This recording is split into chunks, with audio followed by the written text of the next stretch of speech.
आता वळूयात दुसऱ्या बातमीकडे। बातमी आहे, या सरकारला परत निवडून देऊ नका असं म्हणत शरद पवारांनी मोदी सरकारवर टीका केलेली आहे।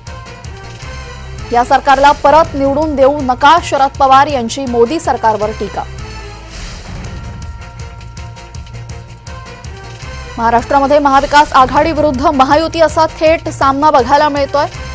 याच संदर्भात आता शरद पवार यांनी मोदी सरकारला पुन्हा एकदा निवडून देऊ नका असं आवाहन कार्यकर्त्यांना, नागरिकांना केलेलं आहे।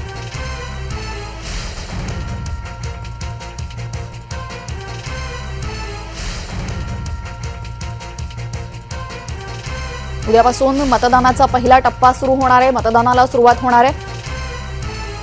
प्रत्येक पक्ष आपापल्या परीने मतदारांना प्रभावित करण्याचं काम करतोय, मतदारांना खेचून आणण्याचं काम करतोय। यावेळी शरद पवार यांनी पुन्हा एकदा या सरकारला, मोदी सरकारला निवडून देऊ नका असं म्हणत मोदी सरकारवर टीका केलेली आहे।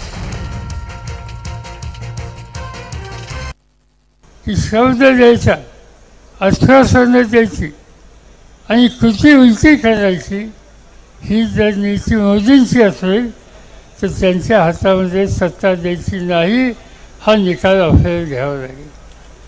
सत्तेचा उन्माद काय असतो तो या राज्यकर्त्यांनी दाखवला आणि कृती उलटी करायची, ही जर नीती मोदींची असेल तर त्यांच्या हातामध्ये सत्ता द्यायची नाही, हा निकाल आपल्याला घ्यावा लागेल।